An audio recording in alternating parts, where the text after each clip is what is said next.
દરેક નીતિની સામે કાયદાની રીતે ઊભો રહેતો SSK ન્યૂઝ ચેનલ। કોંગ્રેસ દ્વારા હાથ સે હાથ જોડો કાર્યક્રમ શરૂ કરાઈ રહ્યું હોય તેમ સુરત જિલ્લા કોંગ્રેસ સમિતિ દ્વારા હાથ સે હાથ જોડો અંતર્ગત મુલાકાત કાર્યક્રમ યોજ્યો હતો। કોંગ્રેસ પક્ષના રાષ્ટ્રીય નેતા રાહુલ ગાંધીએ કન્યાકુમારીથી કાશ્મીર સુધી 4000 કિલોમીટરની પદયાત્રા દ્વારા દેશને પ્રેમ, ભાઈચારા, સમાનતાના સિદ્ધાંતોથી દેશને જોડવા માટે મહાઅભિયાન કર્યું હતું, જો આજે પણ વિવિધ રીતે હાથ સે હાથ જોડોથી આગળ વધી રહ્યું છે। ત્યારે ગાંધી અને સરદારના ગુજરાતમાં હાથ સે હાથ જોડો અભિયાન દ્વારા વધુમાં વધુ ભાઈ બહેનો સક્રિયપણે કોંગ્રેસ પક્ષમાં જોડાઈ રહ્યા છે, જેના ઉપલક્ષમાં સુરત શહેર જિલ્લા કોંગ્રેસ સમિતિ દ્વારા હાથ સે હાથ જોડો અંતર્ગત મુલાકાત કાર્યક્રમનું આયોજન કરવામાં આવ્યું હતું, જેમાં કોંગ્રેસની બહેનો તથા ભાઈઓ મોટી સંખ્યામાં હાજર રહ્યા હતા। मीडिया कोऑर्डिनेटर सूरत से जिला कांग्रेस समिति। जी, हाथ से हाथ जोड़ो जो अभियान છે શું છે?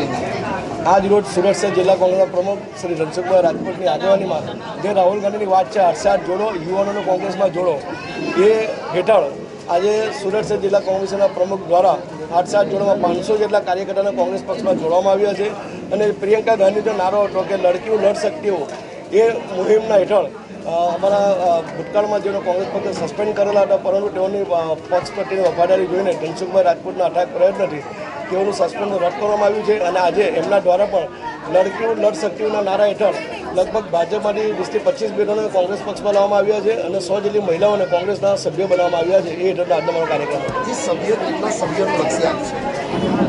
મેક્સિમમ જેના જેની વિચારધારા કોંગ્રેસની છે, જે નવા યુવાનો જે મતદાર થવાનો છે આવનારા ઇલેક્શનમાં તે લોકોને તો કોંગ્રેસ પક્ષમાં જોડવા એ કોંગ્રેસની મુખ્ય વિચારધારા છે અને એમાં સંપૂર્ણ અમે કોંગ્રેસ પક્ષ સફળ થઈશું એમનો વિશ્વાસ છે। આપનું નામ ને પરિચય? મારું નામ મેઘના પટેલ છે। હું કોંગ્રેસની એક સામાન્ય કાર્યકર્તા છું। છેલ્લા 25 વર્ષથી હું કોંગ્રેસમાં સક્રિય રીતે કામ કરતી આવી હતી, પરંતુ કોઈ કારણોસર તમને બી ખબર છે કે કેન્દ્રથી લઈને રાજ્ય અને રાજ્યથી લઈને શહેર સુધી જે સક્રિય કોંગ્રેસના કાર્યકર્તા હતા એને કોઈને કોઈ કારણોસર હેરાન કરવામાં આવેલા, તેની હું પણ ભોગ બનેલી હતી।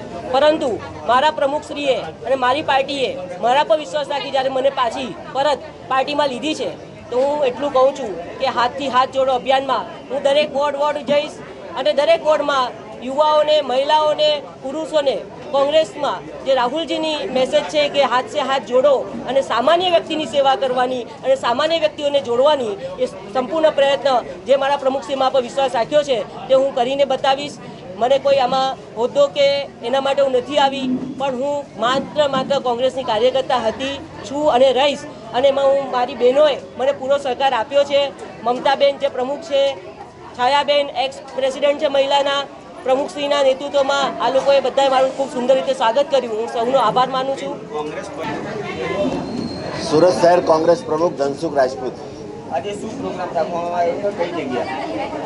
સુરત શહેર કોંગ્રેસ કાર્યાલય રંગોપવન ખાતે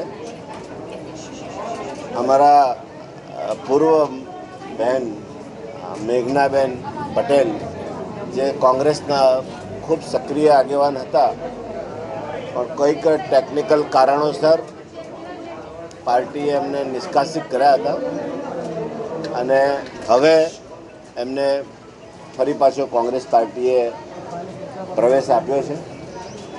એના ઉપલક્ષમાં મેઘનાબેન જે 6-8 મહિના કે વર્ષ 2 વર્ષ સુધી દૂર હતા, તો તે દૂર રહ્યાના જે એમને જે શક્તિ બધી એકઠી કરીને આજે ખૂબ વધારે સંખ્યામાં બહેનોની સાથે हाथ से हाथ जोड़ो लड़की हूँ लड़ सकती हूँ ना જે સ્લોગન્સ છે પ્રિયંકાજીનું અને રાહુલજીનું હાથ સે હાથ જોડો, આ અમારું જે અભિયાન છે એને હવે અમે ખૂબ જ પૂરજોશથી લોકોની વચ્ચે જઈને કોંગ્રેસની વિચારધારા, કોંગ્રેસના કરેલા કામો, 60 વર્ષ કોંગ્રેસે જે કામ કર્યા છે તેની એક આખી બુકલેટ બનાવી છે અને કોંગ્રેસ પાર્ટી જે એનો મુદ્દા છે સંવિધાનની રક્ષા કરવી, મોંઘવારી, મહિલાઓને જે વધારે પડતી નડતી હોય તો મહિલાઓને મોંઘવારી નડે છે તે બાબતમાં, બેરોજગારી યુવાનોને જે નડે છે તે, આ બધી બાબતોને લઈને અમે લોકોને જાગૃત કરીશું, લોકો સુધી જઈશું અને હાથ સે હાથ જોડોના સભ્ય બનાવીશું. આ પ્રક્રિયા અમારી સતત ચાલતી રહેશે, કોઈ ટૂંક સમય માટે નથી, સતત કામ કરતા રહેશે. અનેક મુદ્દા એવા છે છતાં કોંગ્રેસ જે જોઈ એ રીતે વિરોધ નથી કરી રહી.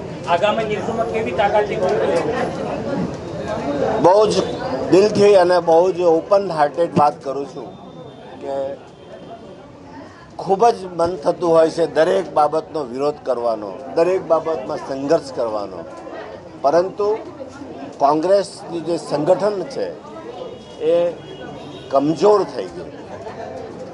એના માટેનો એક આ અમારો એક પ્રથમ પ્રયાસ છે કે અમારી સાથે લોકો જોડે, સંખ્યા વધે તો જ અમે કોઈ પણ વિરોધનો સામનો કરી શકીએ અને એ વિરોધ દેખાય. આગળના દિવસોમાં સાહેબ કયા પ્રકારની રણનીતિ સાથે ઉતરશો?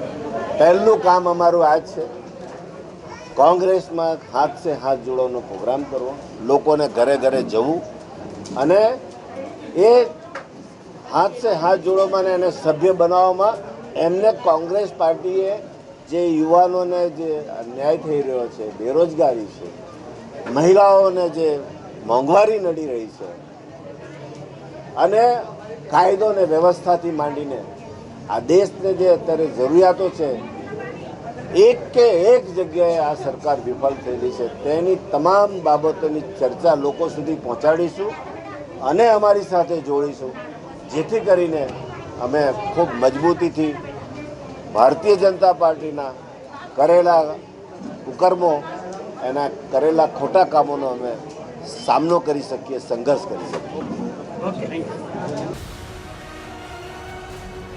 દરેક નીતિની સામે કાયદાની રીતે ઊભો રહેતો SSK ન્યૂઝ ચેનલ